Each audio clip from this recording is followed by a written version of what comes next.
Baik Pak, jadi berarti kalau misalnya Pertamina dan perusahaan migas lainnya itu sudah mulai bertransformasi ke arah yang mulai ramah lingkungan seperti carbon capture tadi, serta geothermal dan gas tadi. Mungkin teman-teman pendengar nih, mungkin penasaran juga ya, apakah inovasi dari Pertamina dan teman-teman dari perusahaan migas lain untuk mengatasi adanya gap dari beberapa tahun lapangan tersebut dikembangkan, dan bagaimana caranya mungkin untuk mempercepat produksi dari Pertamina atau perusahaan migas yang lainnya juga. Oke. Ya, ini seperti yang saya sebutkan tadi juga kan, dan data dari SKK Migas bahwa terjadi lag time ya, sekitar 10 tahunan lebih ya dari discovery sampai ke pengembangan ya. Dan kalau misalnya kita ada metodologi yang cepat, teknologi yang semakin efisien, itu semakin baik. Contohnya di PAM kita sejak tahun 2019 itu khususnya di subsurface ya, subsurface kita mencoba untuk menggunakan machine learning untuk atau artificial intelligence untuk mendukung dalam pengembangan lapangan. Jadi kita gunakan machine learning untuk melakukan prediksi dari di mana kira-kira ada gas hidrokarbon di bawah permukaan bumi itu. Jadi dengan kita kombinasi atau kita coba replikasi metodologi konvensional menjadi pembelajaran machine learning dengan melakukan pembelajaran machine learning. Kalau kita sebutkan sebelumnya itu dia ada sekitar 20.000 job body. Coba kita bayangkan kalau kita analisis tiap hari berapa lama itu akan selesai, dan bisa kita bayangkan semakin lama lapangan itu akan dikembangkan, dan decline semakin lama semakin cepat gitu kalau kita tidak melakukan pengembangan sumur. Jadi kembali lagi ke teknologi yang machine learning itu, kita coba melakukan replikasi, kita coba melakukan inovasi digital lah ya, inovasi digital memanfaatkan machine learning. Machine learning tidak akan menggantikan manusia, tetapi machine learning akan mensupport dari kegiatan kita. Jadi apa yang tersaji kita tetap analisis, tapi semua keputusan bergantung pada kita sendiri gitu, manusia gitu. Jadi dia sebagai alat bantu tool gitu ya. Tapi semakin lama semakin efisien gitu. Jadi contohnya saja Mbak Adel ini waktu itu ada tugas akhir di PHM ya. Iya Pak. Beliau ini biasanya kami lakukan sampai seminggu 2 minggu, beliau hanya 2 hari udah jadi untuk sumur gitu ya. Bayangkan kalau kita gunakan secara masif teknologi ini, tentunya pengembangan lapangan semakin cepat, kemudian produksi meningkat, kemudian konsumsi dalam negeri bisa dipenuhi, dan mungkin syukur-syukur nanti bisa kita ekspor dan sebagainya gitu. Jadi ya tool yang tepat, kemudian efisien, bukan murah ya, maksudnya yang tepat guna, kemudian tetap berwawasan lingkungan, tentunya akan semakin mendukung pengembangan di industri migas. Iya. Baik, begitu ya teman-teman. Jadi teman-teman pendengar jangan risau kalau misalnya menganggap bahwa AI itu akan menggantikan manusia, tapi untuk pada saat ini AI itu membantu manusia untuk melakukan kegiatan eksplorasi dalam dunia minyak dan gas, dan bahkan aktivitas lainnya. Jadi mungkin seismic machine learning itu juga bisa teman-teman pelajari untuk meningkatkan kecepatan produksi dan eksplorasi dari lapangan-lapangan yang akan dikembangkan. Baik Pak, mungkin apakah ada bagaimana caranya migas itu tetap bisa kita lanjutkan untuk produksinya serta eksplorasinya, tapi itu mungkin tetap ramah lingkungan atau bagaimana gitu untuk berkelanjutan? Oke, ya. Banyak usaha-usaha atau inovasi yang dilakukan ya untuk misalnya kita mereduce gas ataupun efek dari minyak ya, misalnya kita yang dekat dengan minyak ya, BBM, kita reduce contohnya untuk bioetanol gitu ya, atau biodiesel gitu ya, yang semakin menggunakan teknologi hijau untuk semakin mengurangi emisi dari karbon yang digunakan misalnya untuk kendaraan. Jadi usaha-usaha ke sana tetap dilakukan ya. Misalnya minyak jelantah itu juga salah satu inovasi yang cukup baik juga ya. Jadi bayangkan minyak jelantah dari hasil misalnya hasil minyak goreng kita ya, minyak goreng yang digunakan dan selama ini kita buang terus tapi dikumpulkan terus kemudian diolah dan digunakan untuk bahan bakar pesawat gitu.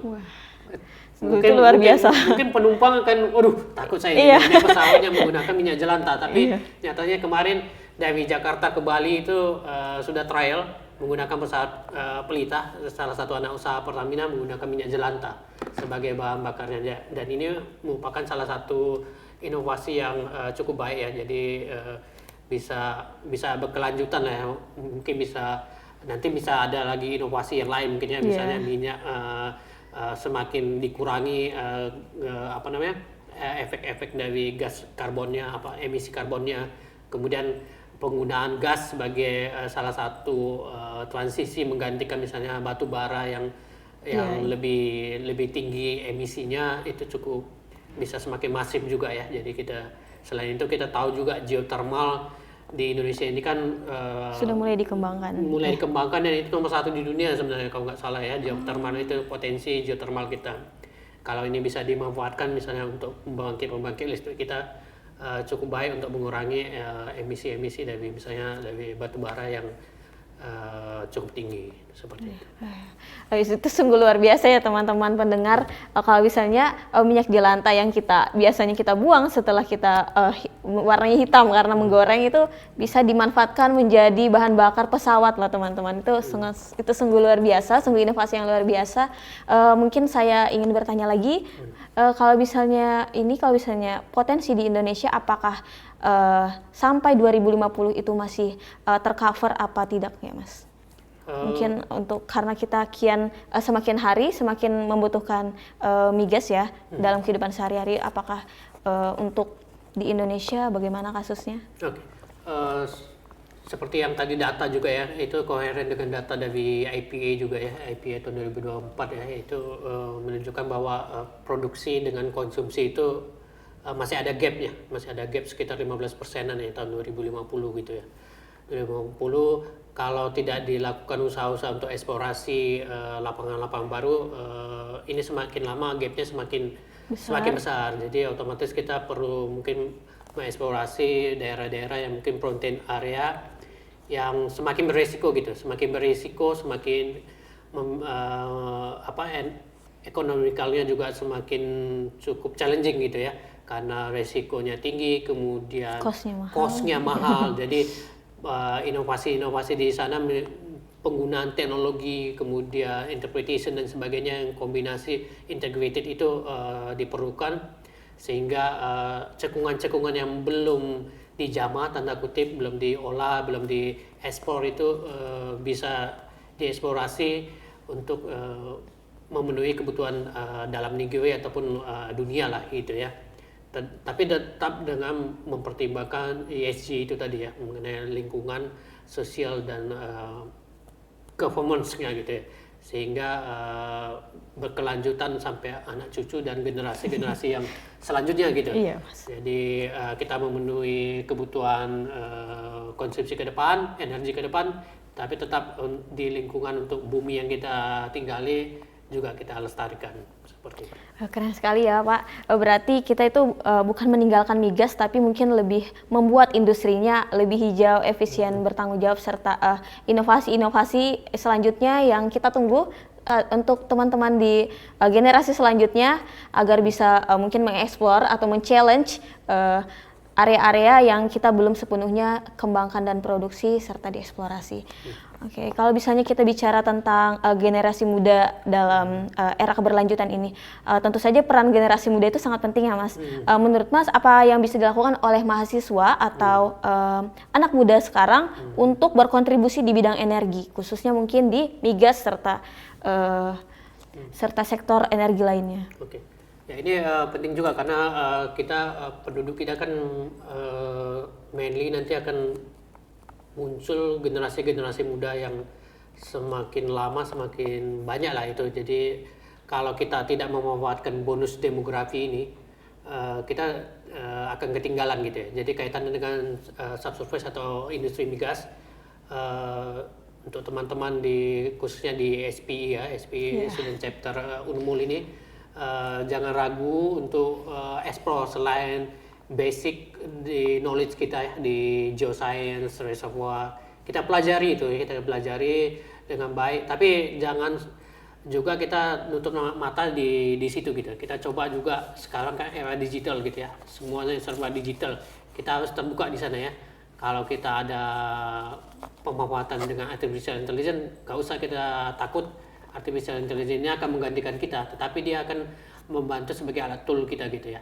Kalau artificial intelligence itu dia nggak akan bekerja kalau kita nggak ngasih tahu gitu. Jadi sebenarnya yang otaknya itu adalah kita gitu. Jadi artificial intelligence bisa membantu kita. Sekarang itu pelajari aja coding apa gitu. Apalagi sekarang banyak ChatGPT, kemudian DeepSeek, Gemini dan yang lain-lainnya itu gampang lah kita untuk programming. Kita ada satu kebutuhan misalnya mau buat pemodelan seismik gitu ya, pemodelan seismik, tolong buatkan seismik tuning atau apa gitu ya, untuk tolong buatkan programnya, dia buatkan nanti ya. Tapi kadang-kadang memang jawaban ngaco gitu ya, ngaco. Iya, jadi harus di cross check lagi gitu ya, Pak. Di QC. Kalau kita basicnya kita nggak tahu, ya bablas kita ya. Kita nggak tahu, aduh ini pusing ini gimana ini, error. Iya. Nanti tadinya kita mau pakai teknologi untuk mempercepat, tapi jadinya malah bikin lambat gitu ya. Jadi ya itu.